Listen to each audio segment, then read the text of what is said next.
জীবন যুদ্ধে যদি কখনো তোমাকে হারিয়ে ফেলি, অবজ্ঞা অবহেলা করে যদি কখনো দূরে সরে যেতে হয়, তখন তখন তখন তখন এই আংটিটাই তোমাকে আমার কথা মনে করিয়ে দেবে, বুঝলে? হ্যাঁ, আংটি। এই আংটিটা দেখলেই তোমার আমার কথা মনে পড়বে। জানি না আমার ভাগ্য দেবতা আমাকে কোন পথে নিয়ে যাবে, তবুও তোমার দেওয়া এই স্মৃতি রত্ন আমি সযত্নে তুলে রাখলাম আমার হৃদয় কুঠুরিতে। হ্যাঁ শিল্পী, তুমি আমার জীবনের আশা, আকাঙ্ক্ষা, ভালোবাসা। তুমি তুমি আমায় কখনো ফিরিয়ে দিও না সুমন, তুমি আমায় কখনো ফিরিয়ে দিও না, কখনো না। মনের ভিতরে মনের বাহিরে তুমি ছাড়া আর কেউ না। মনের ভিতরে মনের বাহিরে তুমি ছাড়া আর কেউ না। আমার দেহের দখল আমার রূপের সকল, আমার দেহের দখল আমার রূপের সকল তোমায় দিলাম তাই। তুমি ছাড়া আর কেউ নাই মনের ভিতরে মনের।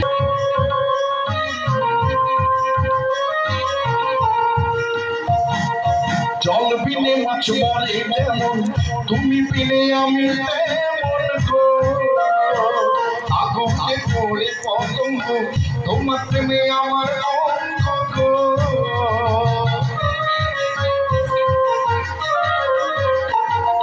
জল বিনে মাছ মরে, তুমি বিনে আমি তেমন গো। আগুনে পড়ে পতঙ্গ, তোমার প্রেমে আমার অঙ্গ গো।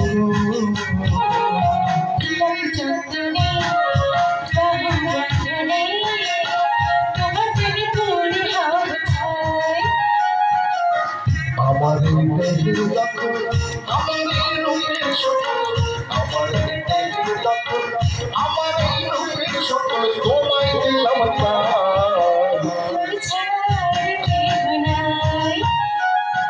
মনের ভিতরে মনের বাহিরে তুমি ছাড়া আর কেউ না। তুমি ছাড়া আর কেউ না।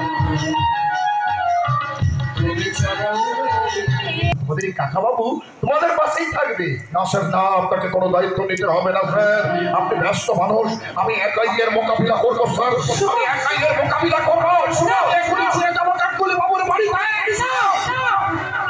আমাকে বাধা দেবেন না, ওরা একদিন আমাকে বান্ধবী করিয়েছে, আর যদি আমার ভালোবাসাকে আমার কাছ থেকে ছিনিয়ে নিতে চায় আমি তার কিছুতেই হতে দেব না, কিছুতেই নয়।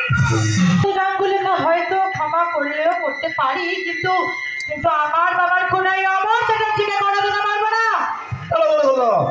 আমি একবার রিপোর্টটা ভালো করে পড়ে দেখি। দেখি না না না না না, এ হয় না, এ হতে পারে না, কিছুতেই পারে না। কি হয়েছে, কি হয়েছে কাকাবাবু, বলুন আমায় কি হয়েছে? হ্যাঁ,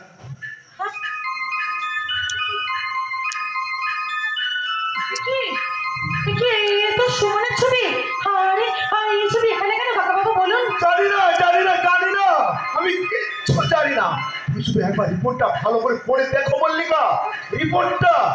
অমর চ্যাটার্জি 19/2/2025 পুলিশ লকআপ থেকে পলাতক। হ্যাঁ, 19/2/2025 জহর ব্যানার্জি নামে একজনকে গুলি করে হত্যা করে। হ্যাঁ,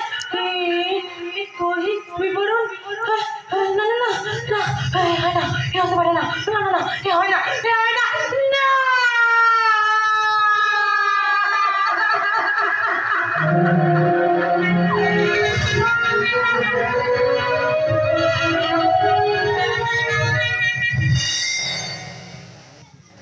পাচ্ছি, আমি স্পষ্ট দেখতে পাচ্ছি কেন কিসের জন্য ফটিকের এ বাড়িতে এত আদর।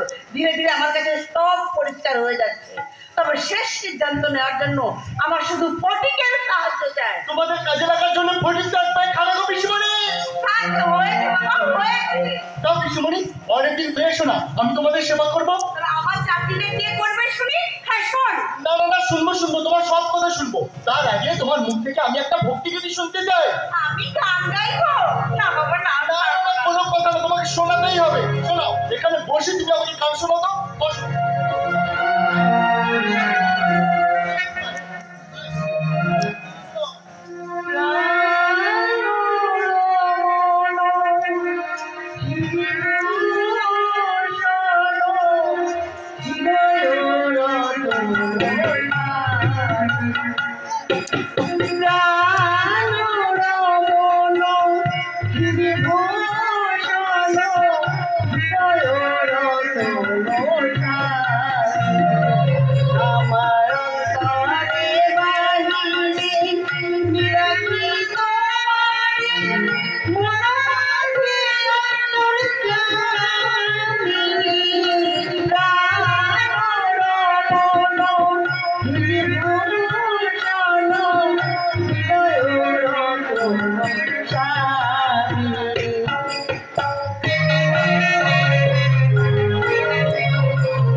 একটা জমির জায়গা বের করতে হবে, মানে ডুপ্লিকেট কপি।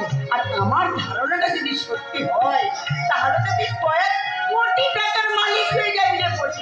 পিসিমণি, ওই কোটি কোটি টাকার মালিক হয়ে আমি কি করবো গো? কেন? নিজের বাড়ি বানাবি, ভালো গাড়ি চড়বি, দামি দামি খাবার খাবি, স্যালুট করবি, স্যালুট। আমাকে দূরে সরিয়ে দে, তাহলে তো আমি একা হয়ে যাবো গো। না না, ওই ঘেঁচা করে আমি পা দিচ্ছি নে। তাছাড়া কি দরকার? তোমরা তো সবাই আছো, ও তোমাদের নিয়ে আমার বাকি দিনগুলো বিন্দাস কেটে যাবে। সত্যি তুই কি তোর বর্ণনা করতে ইচ্ছে করে না? বাউলের একটার একটা তার যদি জীবনের সুর তুলতে পারে, তাহলে সাতটা তারের সেতারের কথা কেন মাথায় তুলতে যাবো পিসিমণি? তাই জীবনের বাকিটা দিন তোমাদের ভালোবাসার স্মৃতি নিয়েই কাটিয়ে দেবো। আর আমার কিছুই চাই না, কিছু না।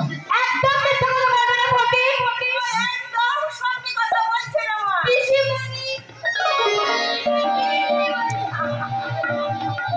আজকের এই পৃথিবীতে অনেকেই হারার জন্য জন্মায়, আর এই ফটিকের মতো ছেলেরা একদিন হারতে হারতে আসল জিনিসটা জিতে নেয় রে মা। আসল জিনিসটা পিসিমণি, আর তুই ঠিক এই আশাতেই যে এই বাড়িতে পড়ে আছিস তা আমি খুব ভালো করেই জানি। তাহলে যেটা জানো না সেটা বলছি শোনো। দম দেওয়া নকল বিড়াল ঘুরে ফিরে নাচ দেখাতে পারলেও সে কিন্তু ইঁদুর ধরতে পারে না। ওরে, তুই কিন্তু আমাকে বারে বারে অনেক করে অপমান করছিস। আর সুদীপ, তুমি ওর কথা গায়ে মারছো কেন? কি বলছো বিপাশা? বিপাশা কি বলছো তুমি? আমাকে জানাই তাই বলবে? বলুক না, উন্নতি করতে গেলে শুধু কথা কেন, মানুষ তোমার গায়ে তুতু দিয়ে দিতে পারে। কি বললে তুমি? থুতু? হ্যাঁ তুতু, তাই বলে তুমি ভয়ে লজ্জায় মুখ ঘুরিয়ে নেবে? মুখ ঘুরিয়ে কোনো লাভ নেই বিপাশা, কেন কেন? কারণ পেছনে ফেরার সব রাস্তা বন্ধ করেই সুদীপ এই বাড়িতে চলে এসেছে। সুতরাং এগিয়ে যাওয়ার রাস্তায় কাঁটা ছড়ানো থাকলেও সুদীপ ভাইকে এখন সামনে পা ফেলতেই হবে। আর সেই সুযোগে তুই আমাকে নিয়ে মজা করবি আর ঠাট্টা করবি। এই ঘরে তুই কি আমাকে জোকার ভাবিস? আর জোকার? আরে আরে, ও সুদীপ ভাই, তোমার ওই মজা করা আর চোখের বাবার কথা শুনে না? রাজ কাপুরের হিন্দি সিনেমা তো, ওই যে হিন্দি সিনেমা মেরা নাম জোকার, ওই সিনেমাটার কথা না মনে পড়ে গেল। कहता है जोकर सारा जमाना अभी हकीकत का फसाना, चश्मा उतारो फिर देखो यारो, दुनिया नहीं है तेरा पुराना। कहता है जोकर सारा जमाना अभी हकीकत का फसाना, चश्मा उतारो फिर देखो यारो, दुनिया नहीं है। আচ্ছা বড় এটা আরো পুরো রজনী। আচ্ছা বড়দা, সব বুঝতে পারলাম, কিন্তু একটা কথা আমি কিছুতেই বুঝতে পারছি না। আমি তখন না হয় খুব ছোট ছিলাম, কিন্তু পিসিমণি তো সবার বড়, তিনি কি কিছুই জানতেন না? আরে গারো, লেখকে কি বললাম, এই পিসিমণি কলকাতায় থাকতে থাকতে তার এক সহপাঠীকে বিয়ে করে ফেলে, বলে হ্যাঁ, বাপের বাড়ি আসার পর আমার বাবা একেবারে বন্ধ করে দিল।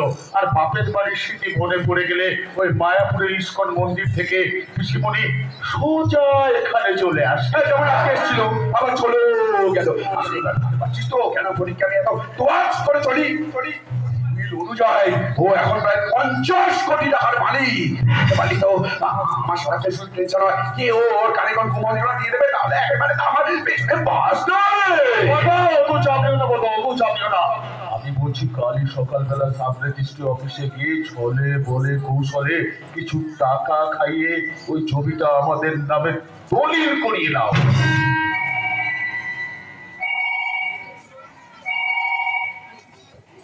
একটা মরকট, একটা রাম ছাগল, ও ভাবলো কি করে সম্পত্তির ভাগ আমি ওকে দেবো?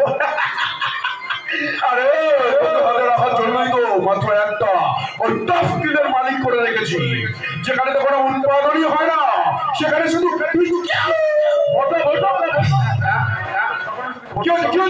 আমাদের কানের আশেপাশে পুলিশ ঘোরাঘুরি করছে, বলতে কি লিডারকে দেখতে পেয়েছে? লিডারকে ওই পাশনকে খবর দেওয়া, ওরা পড়ে যাওয়ার টিকিটটা ওয়েটিং লিস্টে না রেখে ওর হাতে ধরিয়ে দিয়েছ।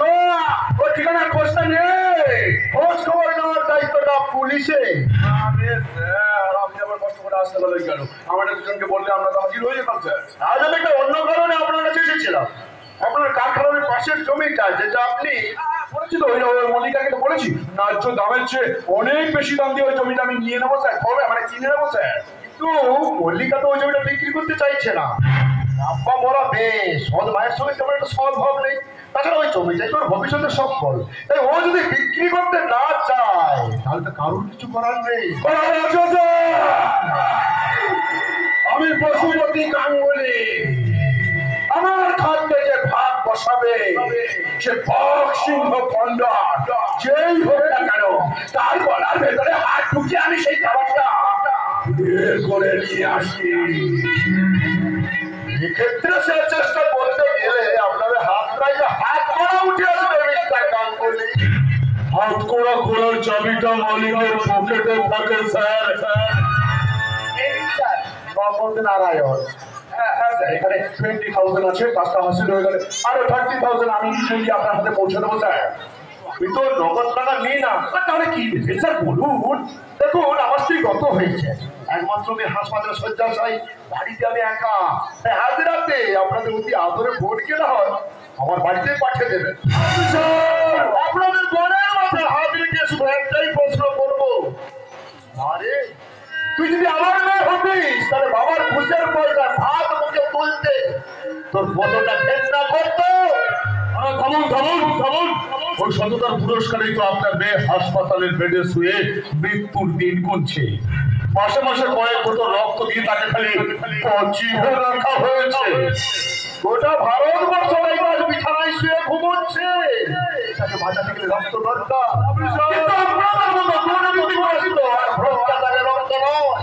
আমাদের মতো কিছু দিন বলছি না, বল বল 200 টাকা কোথায় পেলি?